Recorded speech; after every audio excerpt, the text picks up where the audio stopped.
Nothing in your life just happened.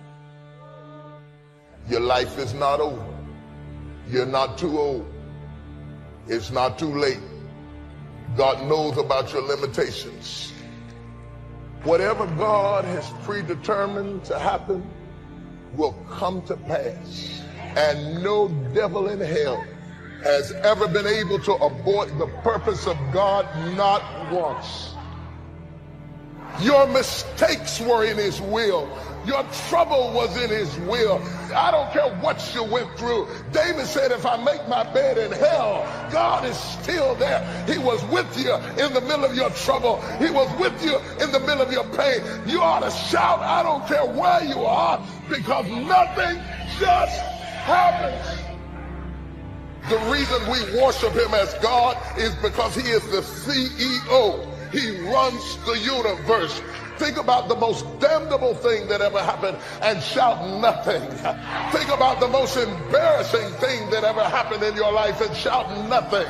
Think about people who loved you and walked out and left you and shout nothing. Think about the struggle going on your job right now and shout nothing. There's a reason why it happened at this age. It's not a mistake. It's not an accident. God didn't fall asleep on the job and the devil came in and wrecked the car. He's in complete control, and he knows where you are, and he knows how old you are, and he knows what happened to you, and he knows who walked out and left you, and he knows about your bills, and he knows about what you didn't get, and he knows about the health of your child. Understand that and tell yourself nothing just happens. And hear me when I tell you this. When people can walk away from you, let them walk. I don't want you to try to talk another person into staying with you, loving you, coming to see you, staying attached to you. I mean, hang up the phone. When people can walk away from you, let them walk. People leave you because they're not joined to you. And if they're not joined to you, you get super glue and you can't make them stay. Let them go. Don't worry about the people that God has removed from your life. He saw things you didn't see. He heard conversations you couldn't hear. And he made moves you wouldn't make. We all have things happen to us in life that we don't understand. We worked hard, but we didn't get the promotion. Or people that have turned on us. It's easy to live frustrated and fight against everything we don't like. We think that it's holding us back. But Psalm 119 says, everything serves his plan. The betrayals are serving his plan. The person that walked away is serving his plan. If that wouldn't have happened, you couldn't reach your destiny. What you couldn't see was God had something better. You may not like it, it doesn't seem fair, but it's serving his plan. When you understand that everything serves his plan, then you won't live frustrated when something unfair happens. The person that walked away wasn't a coincidence, it was God moving them away. We need to see difficulties in a new light. You can't reach your destiny without opposition, without betrayals. Why are you upset over something that's designed to move you forward? God wouldn't have allowed it if he didn't have a purpose. Nothing can happen to you without his permission. How do you know that closed door, that bad break, that disappointment is not setting you up for something that you've never seen? That coworker that always gets on your nerves. You know why they haven't moved? They're serving you. God is using them like sandpaper to rub the rough edges off of you. The scripture says our steps are being ordered by the Lord. Don't be upset over that person that's trying to make you look bad. You need them to reach your destiny. God doesn't take us in a straight line. Sometimes it's going to feel like you're going backwards. You have to trust him when you don't understand. That's why Paul said, all things work together for good to those that love the Lord. All things may not be good. The loss isn't good, but the promise is it's going to work out for your good. Now the test, while it's not good, will you stay in faith? Will you believe that God is still on the throne? That what He started in your life, He's going to finish? Many of the challenges that you're facing now, they don't have anything to do with now. It's positioning you for something in your future. You will see how God will begin to connect the dots. There was a man out in his boat. Big storm came up and his boat capsized. But he ended up stranded on a deserted island all by himself. He kept praying and praying for God to send somebody, but it seemed like the heavens were silent. One day, while he was out gathering food, when he came back, the small thatched roof hut that he had built somehow caught on fire. It was like pouring salt on the wound. About an hour later, he saw a boat way off in the distance. It kept getting closer and closer. Sure enough, it was the Coast Guard coming to rescue him. He said, "How in the world did you find me?" The captain said, "We saw the smoke coming from the fire that you built." Sometimes what we think is a disappointment is really God positioning us for a new level. If your hut's on fire today, instead of being bitter, have a new perspective. It's serving His plan. It may not make sense now. The betrayal, the closed doors can be discouraging. But you have to keep reminding yourself it's not working against you, it's working for you. Sometimes God is not removing the obstacle because He's using the obstacle to get us prepared. We don't grow in the good times. We prefer that much better, but we wouldn't reach our potential. We grow when it's difficult.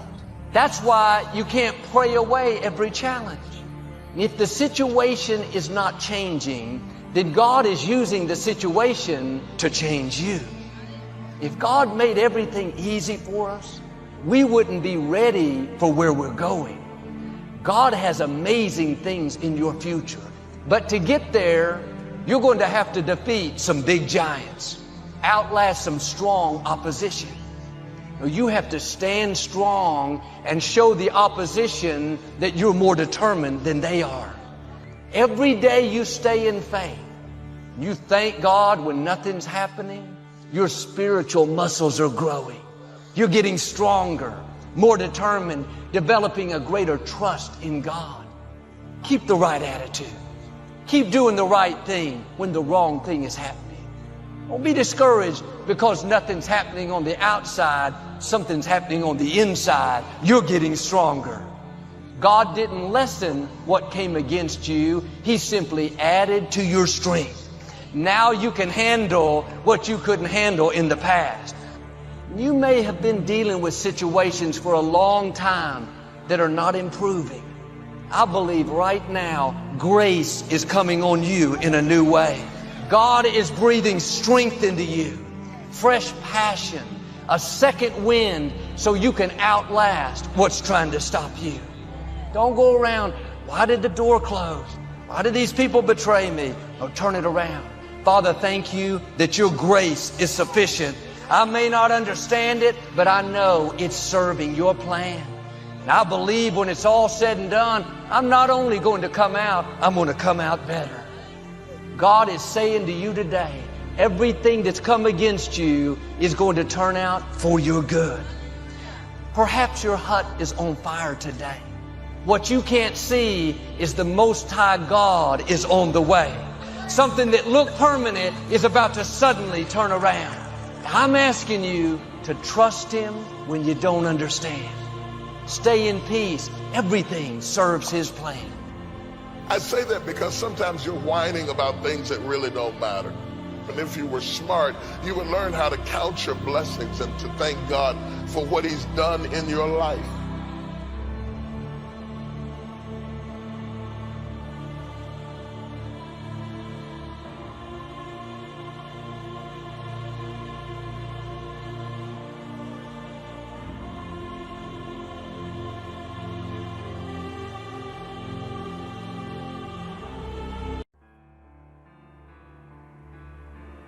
The only way you can know what you got, the only way you can step into the moment and be fully prepared for the moment, the only way you can deal with the thing and know that you got what it takes to sustain it is to build it from the ground up. Then you really know what you got. Life is serious.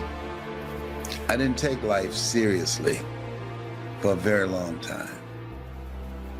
I didn't know. And I didn't know that I didn't know, and I thought I knew. Life is serious, but because I did not believe it myself. For 14 years, I sat on the sideline, living a life that wasn't me, working on jobs that was not me, and got fired again and again and again. In life, when you don't have enough courage and insight to know that where you are is not your rightful place, life will move on you. Life moved on me and said, come up higher, I got something else for you. And I'm saying to you, if you've had life snatch the rug out from under you, if you've lost your job, your business, your relationship, it's not over until you win. When what you believe infiltrates behavior, the process gives you foundation. When what you believe infiltrates behavior, the process gives you foundation. When adversity hits, what are you going to do? Are you going to fold? Are you going to bend? Are you going to cry? Are you going to fall apart? What are you going to do when adversity hits? What are you going to do when you lose your job? Are you going to sit there and cry? Or are you going to get up and stop playing and get busy? We, again, like I said before, have the power to change things. Listen, in this world, adversity is going to happen. One way or the other. It's going to happen. So you need to stop playing and get busy. Look adversity dead in the face and say, let's go. Let's go. No time for us no more to be playing games. No time for us no more to be scared or go ahead in the corner. We have to look adversity in the eye and keep moving. Get busy. What is that truth we must know? That you're greater than anything that life throws at you. Don't come up in here you playing. I don't play. I'm serious.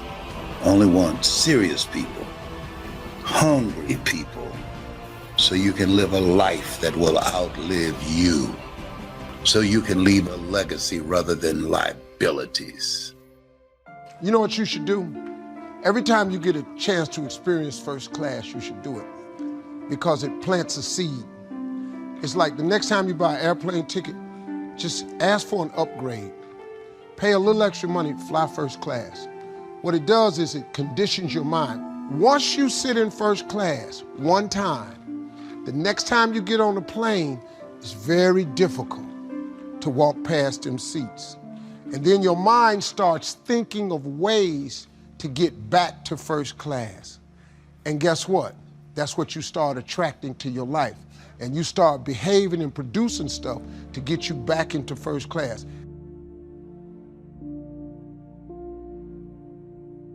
So, I mean, just go look around. I mean, being in the military does not make you a disciplined person. Being from a disciplined family does not make you a disciplined person. Being in a disciplined group does not make you a disciplined person. What makes you a disciplined person is choosing to be disciplined, right? There's things that you know you're supposed to do as a human being. Things that you know are going to improve your life. Do those things. There's things that you know are going to make you a worse person and make your life worse. Don't do those things. Don't do the things that are making you weaker. Start doing the things that are going to make you stronger and smarter and faster and healthier and going to make you a better human being. You want to be more disciplined? Get after it. And no, it is not easy. But you're not going to get it from anyone else but you. And it's worth it. And it is the thing that is going to bring you freedom. You were chosen for something. Get with that. Know that. Be with that. Live your life from that place. And don't judge what the possibilities are for your life based upon where you are right now. Where you are right now is your rightful place. Your rightful place is where your thoughts have brought you.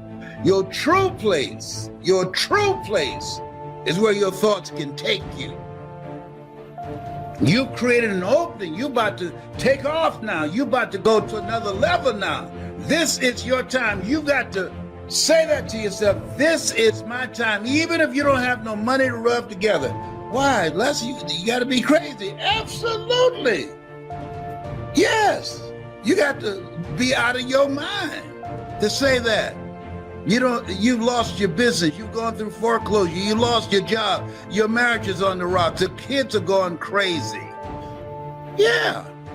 You got to be out of your mind. In order for you to reinvent yourself, you got to let another mind be in you.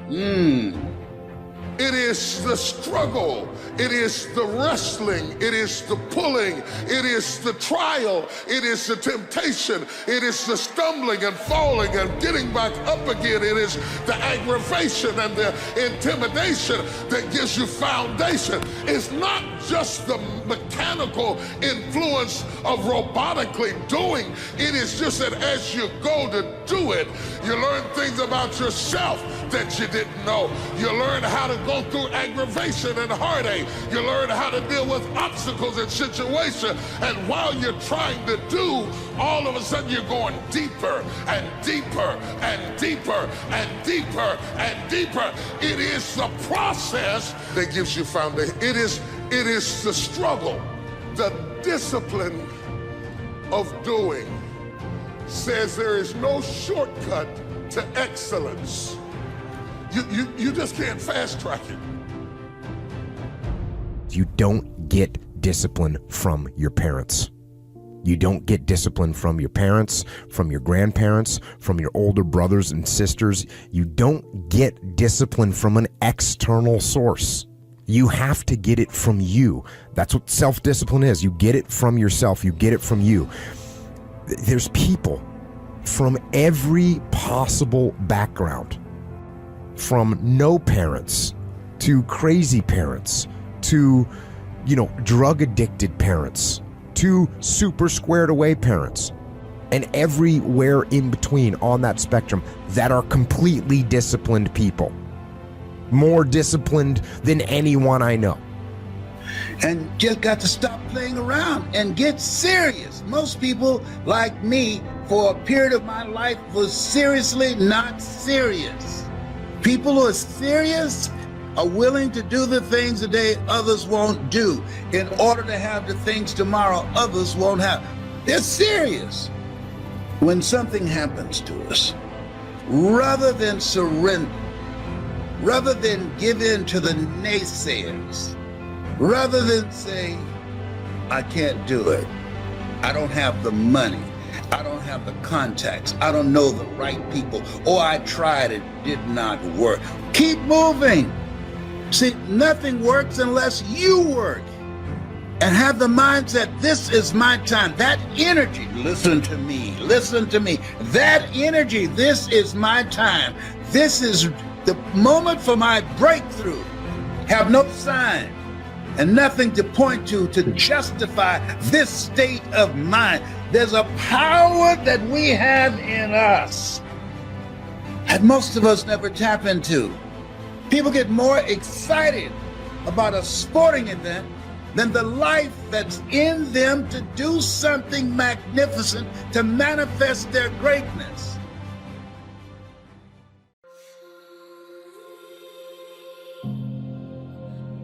It's time to get real. It's time to get raw. It's time to look ourselves in the mirror and come to the resolve that this version of ourself is not going to carry us in the stretch. I've been this version of myself long enough that if I don't change, if I don't do something about this. You a man, you don't have to show people you have what you really have. You have it. But when you're a boy and you seek attention, you need people to see what you have. Pursue your gift and not your passion. And gifts don't have to be running, jumping, singing, dancing. Teaching is a gift. Then I'm going to find myself bankrupt. For me to understand, for me to be better, for me to be stronger, I must learn to suffer a little bit. I must learn to struggle a little bit. I cannot reap the rewards of success without understanding about struggles. Success is not automatic. You don't get things just because you want them. If you really have it, shouldn't it be enough that you have it? So what I'm hoping for this group, I'm asking that a group of males would make sure they transition from malehood to boyhood to adolescence to manhood and then the man's man. Malcolm was a man's man. Malcolm came out from Detroit Red to Malcolm X. When Malcolm came out, listen to me very closely, they were able to convince women to join. They couldn't get the pimps and the hustlers to do it. When Malcolm came out, Malcolm was Chicago, Detroit, New York. Malcolm was all over the world recruiting men. And I'm talking about, if y'all saw, again.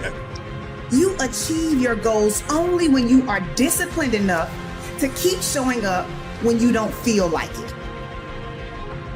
You're going to put the blood, you're going to put the sweat, you're going to put the tears in, you're going to lose sleep, you're going to go days without eating, you're going to do whatever it takes to make the sacrifices necessary to manifest. There are too many people in your life who have left you. There are too many people in your life who have counted you out. There are too many people in your life who have whispered in your ear and said you'll be worse off without them. Prove them wrong. Son, you're just a dreamer. That thing you're dreaming is never gonna happen. I would ask myself every single day, are you just a dreamer? Are you a person who can grind until they execute? Somebody who can make that dream a reality. Is that true? Some of it is fiction, but some of it is true. I love it, I love it, I love it.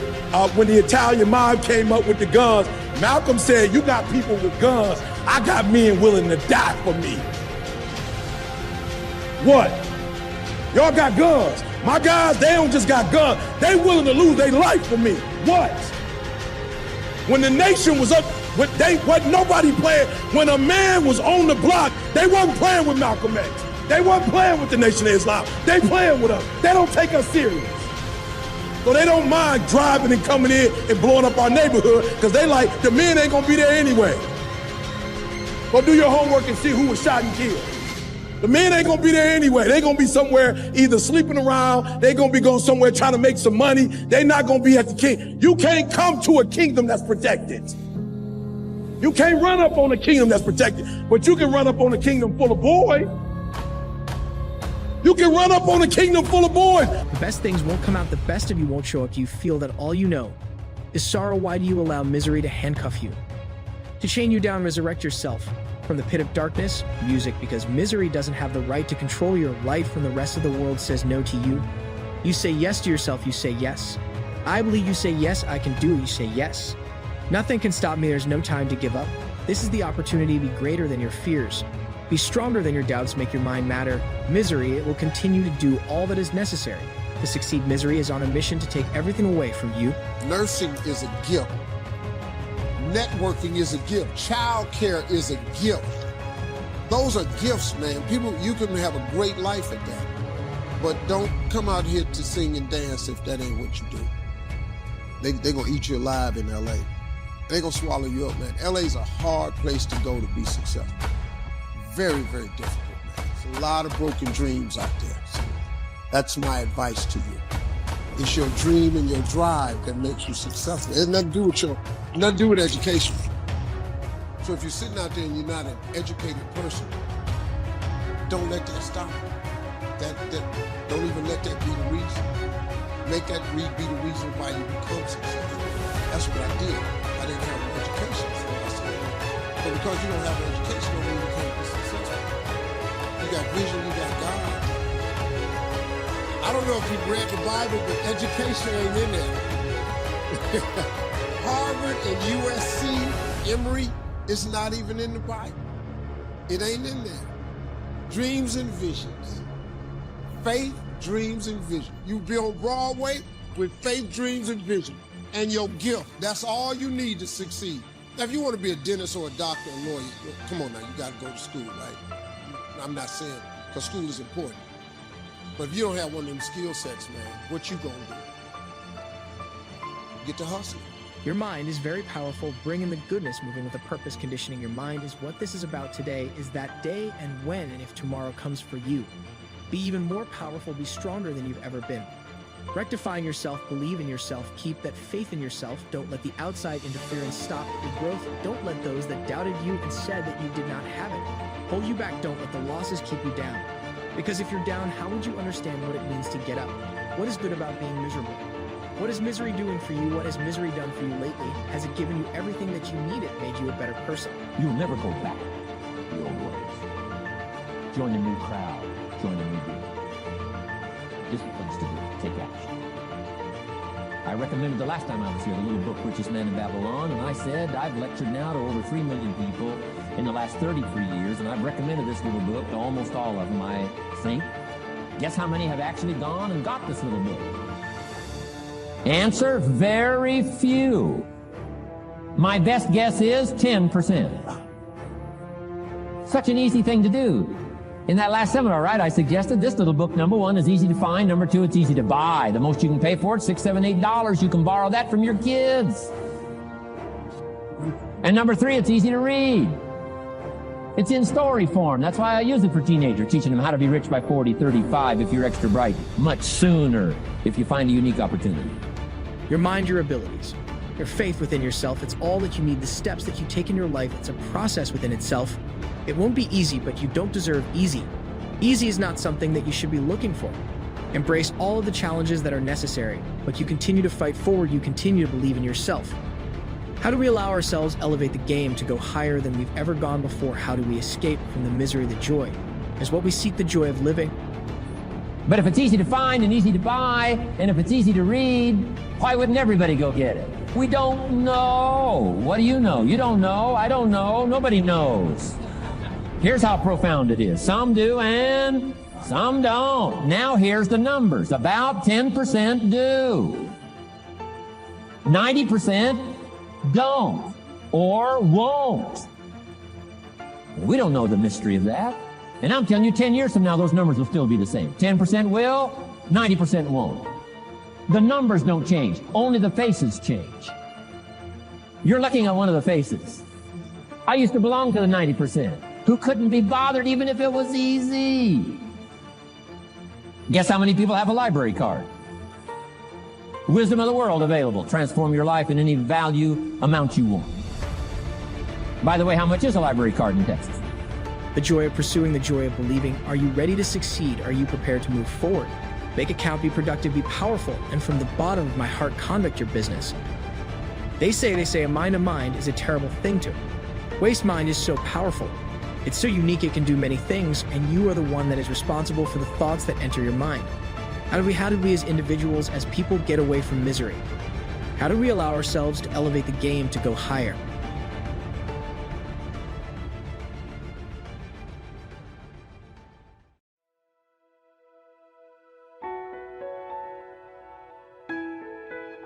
Do you know why true friends are considered a treasure these days? Because it's so damn hard to find one. Unfortunately, most of us are surrounded by toxic people who only pretend to be our friends so long as they can use us. It has become very difficult to spot these fake friends because most of them have become real pros at faking friendships. In my experience, these are the people who associate themselves with you for all the wrong reasons. Even if you expect a good time, you're eventually bound to have a terrible experience with these supposedly good friends. Number one, they don't tolerate differences in opinion. Look, real friends always joke around and argue about both trivial and serious matters. Fake friends also discuss these things, but here's the difference. They won't let you win.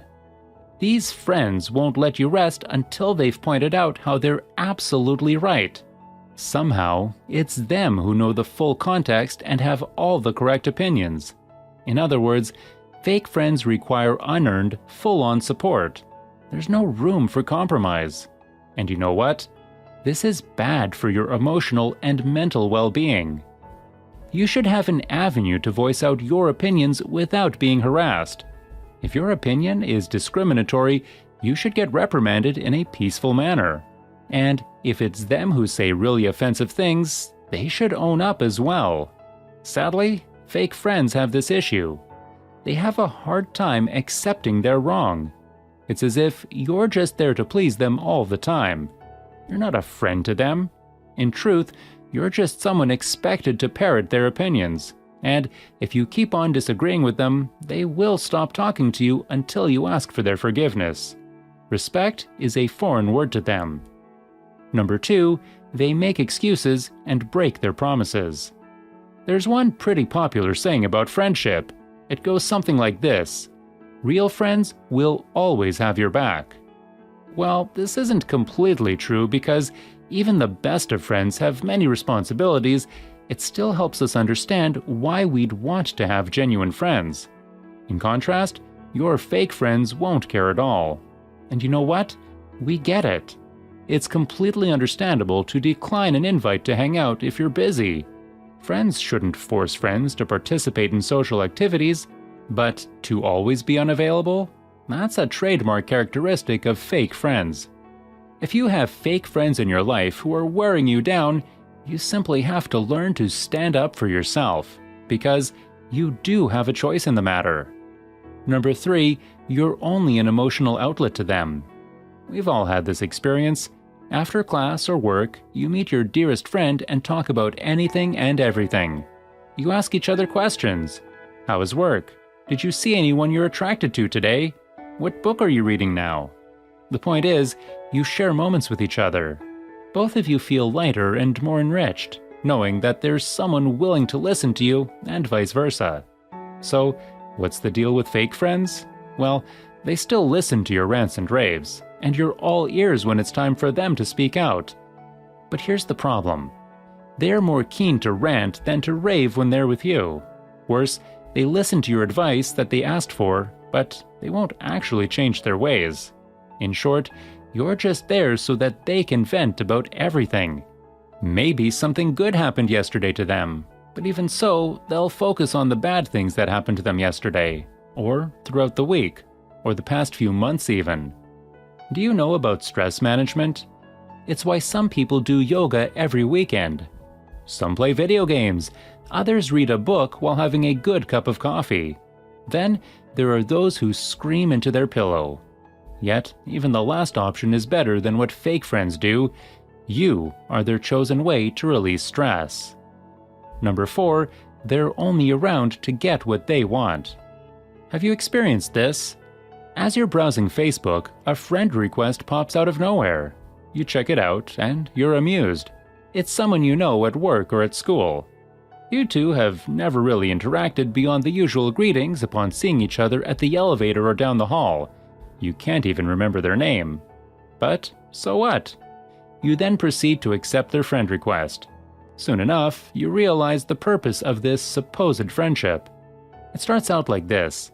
They ask you how your day was. You guys talk about the stress of working or school life. You know, trivial stuff. But then something happens. Out of a sudden, they concentrate on a specific topic. This could be about your current partner, or your ex, or one of your siblings. This could even be about a possible crazy drunken night you had many, many years ago. You're not exactly sure why they want to know about something so personal, but since you already see them as a good friend, you open up to them. So, how does this connect to fake friends? Well, it's because they're only around you to get information. Perhaps they're a close friend of someone you broke up with. They only want to know who you're with now, or if you're feeling miserable that you lost your ex. Another reason for them contacting you is that they're jealous of your recent promotion. This friend of yours is really just hoping to get a shameful story from you which they can use for bullying. The main point is, they have no genuine interest in being friends with you. Number 5, they can't keep a secret. It's common to develop a crush on someone. It's also not rare to share secrets about love to your friends. After all, it's fun to have someone to tell stories with. Plus, who doesn't like getting teased once in a while about their love interests? So, here's the dilemma. Fake friends don't know when to shut up. It's as if it's in their nature to spill the beans the moment you're not around. They don't care about your right to privacy, or that you trust them enough to keep a secret. For them, it's all about the drama. They'll even tell lies if they have to. This is because spilling secrets makes them feel like they have power.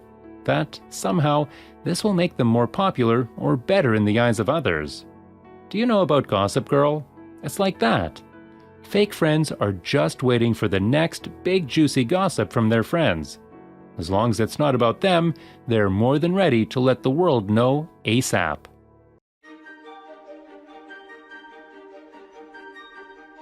Wasn't even the first round draft, Sam Bowie. I don't even know who that is, right? Sam Bowie. So he went from all of that adversity. He kept fighting and fighting. He didn't win first year. He didn't win second year. They ready, warrior. Breakthroughs require embracing the things that make you feel uncomfortable. Your success potential will always be equivalent to the level that you're willing to be uneasy. Simply being less than you can be, doing less than you could do, trying less than you could try, doing it with less enthusiasm than you could. I think it somehow damages the mind. Every one of you in this room were born to leave your fingerprints on history. 9 years ago, man, I did this, and I would encourage some of you too. I took a piece of paper and I wrote down my dreams and my goals, and I slapped it on a bathroom mirror. And every single day I would wake up and I would look at it. And I said, every choice that I make, every decision that I make, I'm going to bounce it off. Is that going to help my dream become real? Or is it going to help destroy my dream? And if the choices that I'm making are helping my dream, that's the choice for me. He didn't win third year. He didn't win fourth year. He didn't win a championship fifth year. He didn't win one sixth year. It wasn't after 7 years that he won his first title. Guess what he did? He kept fighting and fighting and fighting. And when I told my man H.W., listen to me, these brothers have shown me that nothing is impossible. He said, E.T., you got it twisted. It's past possible. Are you hearing what I'm saying? Revolutionize my life. He said it's past possible. See, this is the thing you got to understand. When somebody say impossible, nothing, you still talk about two double negatives. You talk about a negative here, nothing. A negative here, impossible. He said you got it twisted, Eric. It's not impossible. It's not that nothing is impossible. It's past possible, meaning that there's no way you can't do it. Oh, you're not hearing me. And when he said that, it changed my thought process, because I'm going to keep it real with you. Greatness stalks perseverance. Success is governed by the law of supply and demand. The universe will supply whatever your faith demands. Someone with real faith needs no external validation. They just own the dream with absolute belief. Opportunity will always find the person who refuses to quit. It's your faith, not your circumstances, that destiny bows to. Those brave enough to dive into the dark unknown to achieve their dream shall see the world begin to move and shift to bring about the circumstances required to call that dream out of the abyss and into the light. I'm Dr. Billy Allsbrooks, and I am blessed and unstoppable. Motivational art. Welcome to the Louvre. Impact 1 billion. And to God be the glory. It's past possible. Oh, you're not hearing me. It's past possible. Meaning that not only can you do it, you're going to go way beyond that. It means that the probability of you doing it is greater than you not doing it. You're not hearing what I'm saying? When you say it's past possible, that here, not only will you do it, but the odds are in your favor, that's a whole nother level. It's past possible, meaning that there's nothing you can't do. That the odds are for you and not against you. So you go get that PhD. So you go get that master's. So you go back to school. Are you hearing what I'm saying? Are you hearing what I'm telling you? It's past possible, meaning that all you got to do is start. Because if it's past possible, as soon as you start, you know you're going to set records. You know you're going to take it to the next level. You know what's going to be that you're going to do what's never been done before. So I challenge you, it's past possible. If you're going to win the fight of your life, you can't be afraid to fight. On my tombstone, I want the epitaph: be ashamed to die until you have scored some victory for humanity. And a victory for humanity is not a victory for yourself. It's not statues. It's not your name. It's just humanity's better off. Any of us, I think, should want the world to be a little better off for you having lived in it. That doesn't mean people praising you, not even about that. But what do you have to give with no expectation of return? No one ever told me that I had to search for meaning in life. Many people look for meaning in life as though it's going to be under a rock or behind a tree. And I'm thinking to myself, you have more power than that. The choices we're making are destroying our dreams. That's not the choice for you. You have to learn to become mission, goal, dream oriented, and not in the moment impulsive oriented. It's like when you look in a rear view mirror.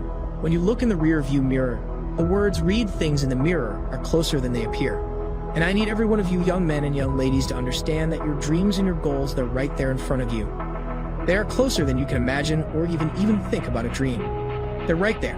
That isn't true. Nothing has to give, but at any given moment, at any given time. So, for example, if I'm at the gym crushing weights, during that moment, my business is suffering, isn't it? Because I'm not involved in that endeavor at that time. That's just common sense. So please stop beating yourself up when one area is going great and another area at that time is maybe leveled out or is actually in a plateau or is even going downward. It's okay.